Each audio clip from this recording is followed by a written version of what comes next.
They will hurt you, know that they hurt you, and still turn their backs on you and not give a damn about how you feel.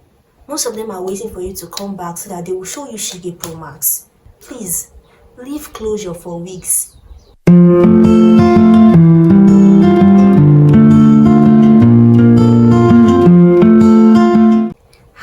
Hi, welcome back to my YouTube channel. My name is Precious Nzubechi. If you are new here, welcome. If you are a returning subscriber, welcome back. This is a good time to tell you to please subscribe to this channel if you've not subscribed. Okay, I'm giving you just a few seconds to do that. All right, thank you for doing it. Thank you. So in this video, I'm going to be talking about lessons I've learned about forgiveness, part 3. I've already done the part 1 and part 2.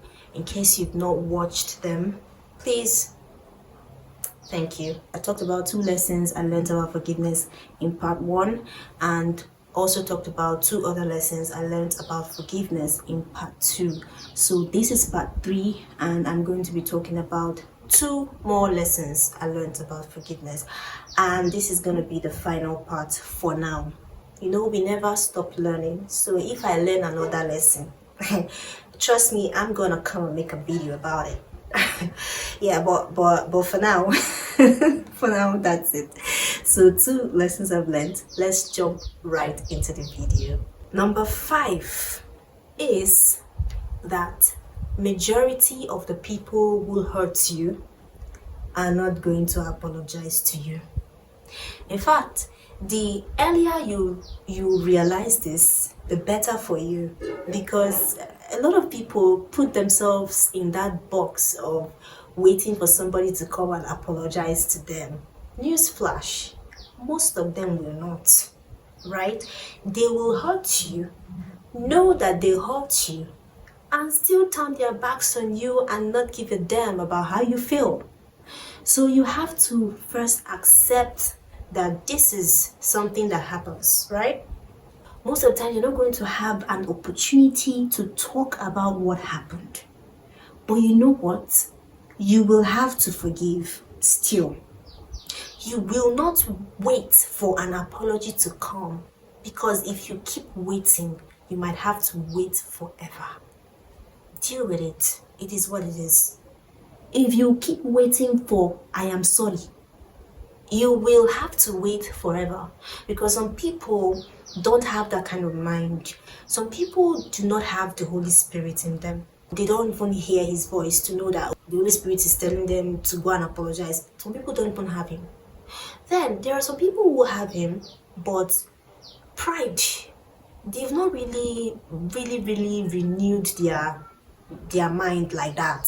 So pride is still one of the things they are struggling with. So their pride will not even let them come to you to say I'm sorry, even though the Holy Spirit is instructing them to apologize to you. So you don't have to wait for that. Some people will hurt you and ghost you. Some people will hurt you and block you. Some people will hurt you and you will never have an opportunity to get the closure that you need. Closure is not a necessity for you to know whether you are going to forgive somebody or not. Please, leave closure for weeks. Leave closure for weeks and focus on your forgiveness journey, because it is what it is. Number 6, which is the final point that I've learned about forgiveness, is forgiveness does not equate reconnection. I learned this lesson the hard way, because I used to be this person that thinks that for me to believe that I've actually forgiven you, I would have to reconnect with you, call you on phone or text you, we would have a conversation before I now free my mind and say, oh, I've forgiven.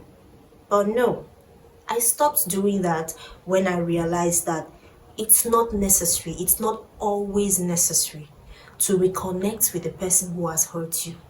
You can let go in your heart, but you don't have to reach out to the person, because sometimes you need to keep it that way for the sake of your self-respect. Because some people are very manipulative, toxic, narcissistic, that when you reach out to them, in fact, that's what they've been waiting for you to do. Some people, you don't know human beings. Some people will hurt you and sit back and watch you struggle. In their head, what they really, really want is for you to crawl back to them. Call them on phone or text them. So people will do all sorts of things. They will ghost you, they will block you, they'll do all those things just to frustrate you so that you will come back to them. And then when you come back, they'll be telling themselves, or they'll be telling whoever it is that cares to listen, that, oh, she came back to me. She called me. I mean, you hurt me, but somehow you want me to be the one reconnecting with you, like you don't have my number or what. So when you know that you're dealing with that kind of person, the best thing to do for the sake of your self-respect is try to forgive this person and leave it at that, right? Narcissistic people, you need to go no contact with a narcissistic person. Go no contact and mean it. Don't go no contact and then after 2 weeks you go back and start going all over the place in their DMs. Don't do that. Most of them are waiting for you to come back so that they will show you Shige Pro Max. The one they did to you before will be child's play compared to the one they will do to you when you come back. My responsibility is to set you free in my heart and let go. That's all I owe myself and you also. When somebody hurts you, you have to do a proper analysis of what happened. And don't be biased about it. Don't be emotional about it. Sit down and think properly about what transpired. If you are convinced in your heart that you did not do anything wrong and that it was the other person who erred, forgive the person and stay on your lane. Except you have done that analysis, you've talked to some people, you've told them what happened. You've come to the conclusion that you played a part in what the person did to you. You probably started it and then the person then retaliated or something, like you did something wrong, in the whole equation. Then you can reach out to the person to say, okay, so this is. You have a conversation, right? If the person wants you to have a conversation. But if you check and you find out that, you are okay, you are free, please, for the sake of your self-respect, I know why I'm saying this. You don't always have to reconnect with someone who has hurt you for you to prove to yourself that you have forgiven them. Another instance where you can actually reach out to this person is if God is instructing you clearly to reach out to this person. So it might be that you are actually okay, like you didn't do anything wrong, but this person was the one that did all the things wrong. But you heard God clearly, and you know how you hear God. You are hearing in your spirit God telling you that you must reach out to this person. Most of the times he has his reasons for doing that, and it's with time that you'll find out why he's making you make that move. But if it is not God, it's just you and your insecurities trying to, butter up to this person, trying to form bestie with somebody that treated you like trash, just so that you can convince yourself that you've forgiven the person, then no. Because sometimes you tell yourself the truth, it's you and your insecurities. It's you and your fear of abandonment. It's you and your traumas pushing you to do what you're not meant to do. So try and analyze the situation. It depends. Not all situations are the same. So you check and see, is this something I have to talk about with this person? Or is this something that I have to let go of? And I will not dispute the fact that when you talk about it, it actually eases off the burden. I will not dispute that.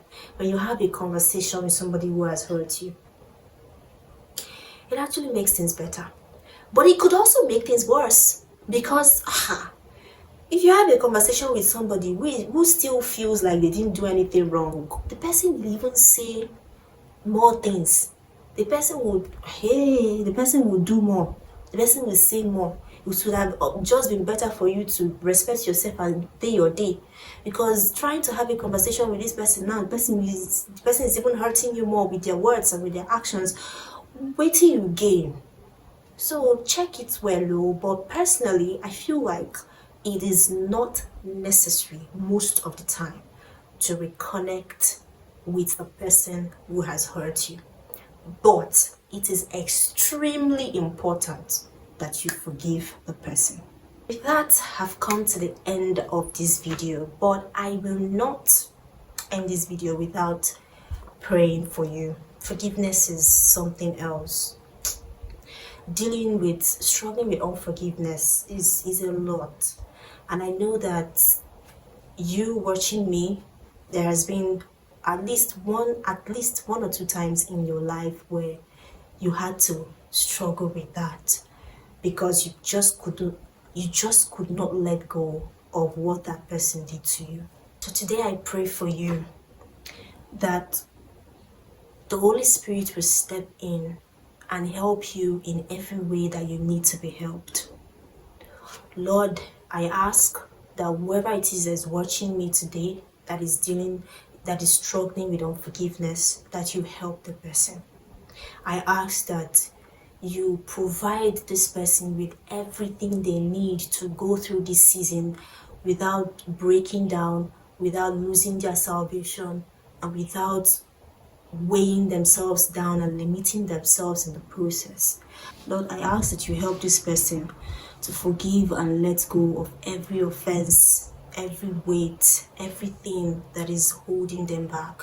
And also, Lord, give this person the ability to bless their offender and not to curse, because that is what you would have us do. In Jesus' name I pray. Amen. Amen. So thank you so much. Thank you so much for watching this video. I really hope this video blessed you, and that this video has helped you to know the next step to take in that unforgiveness you must be struggling with. So until I see you in my next video, bye bye.